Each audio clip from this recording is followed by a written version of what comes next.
Hey, salut tout le monde, bienvenue sur cette vidéo. Aujourd'hui, on va parler du sommeil. On sait que le sommeil, c'est super important quand on parle de perte de gras, mais comment faire pour avoir un sommeil récupérateur? Donc, c'est parti!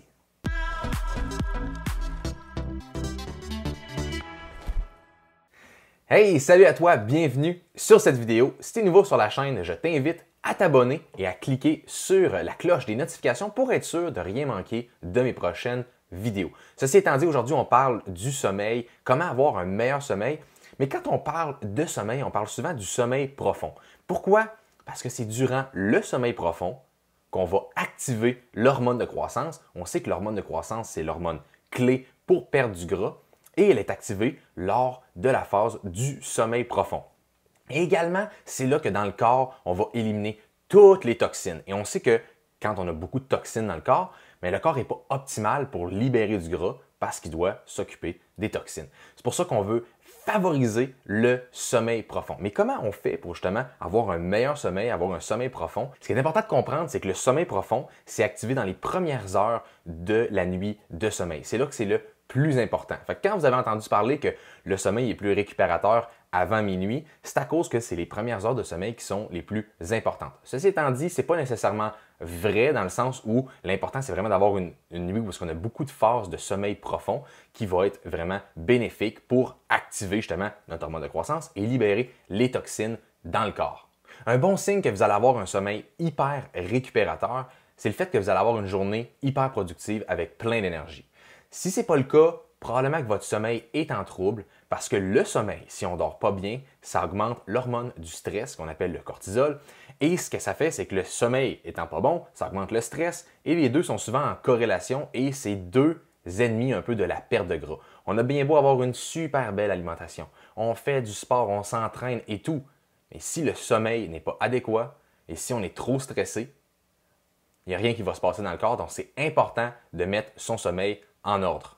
Un bon truc pour avoir un sommeil récupérateur, c'est de privilégier des horaires de sommeil stables. Donc, si vous avez l'habitude d'aller vous coucher à 10 heures à tous les soirs et de vous lever à 6 heures le matin, mais ce serait important de respecter toujours la même horaire. Même les week-ends, on sait des fois les week-ends, on a tendance à vouloir veiller plus tard, mais c'est ce qui peut justement dérégler notre fameux cycle veille-sommeil qu'on appelle. Donc le corps est comme habitué, le corps aime être dans une routine, c'est ce qui fait en sorte qu'il est plus en capacité de justement pouvoir récupérer. Ça serait important. Également, avoir un environnement propice au sommeil.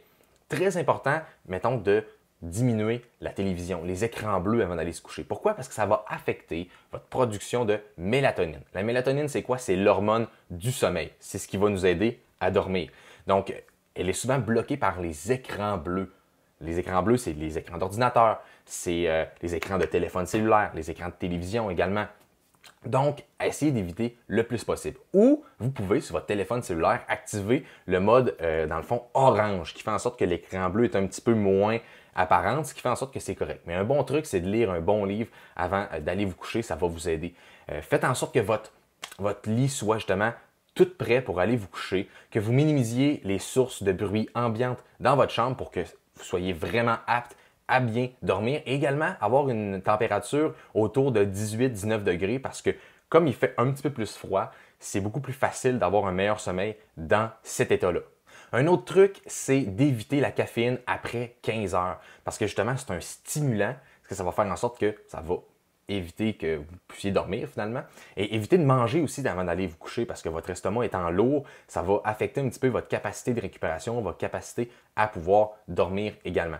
Et peut-être pas faire non plus de sport avant d'aller vous coucher parce que quand on fait du sport, quand on va s'entraîner, ça augmente le cortisol, l'hormone du stress. Mais c'est totalement normal, c'est physiologique dans le corps, c'est comme ça que c'est supposé être. Sauf que quand on va dormir, on veut que le cortisol, l'hormone du stress, soit au plus bas pour qu'on ait vraiment une facilité à s'endormir. Alors, si le cortisol est haut parce qu'on vient d'aller s'entraîner, ça se peut que ça soit quand même assez difficile de s'endormir. Donc, peut-être faire du sport peut-être 3 heures avant, pas manger 2 heures avant d'aller vous coucher, ça va vous aider justement à avoir un meilleur sommeil.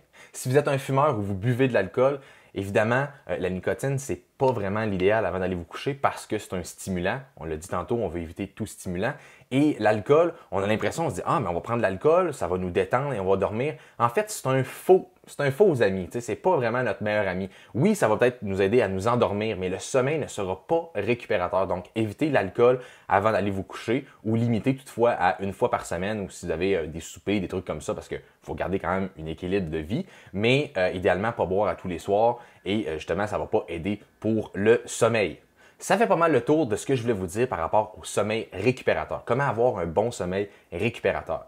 Si tu as aimé la vidéo, mets un pouce bleu et n'oublie pas de t'abonner et d'activer la cloche des notifications pour être sûr de ne pas manquer mes prochaines vidéos. Sur ce, moi je vous dis à une prochaine vidéo.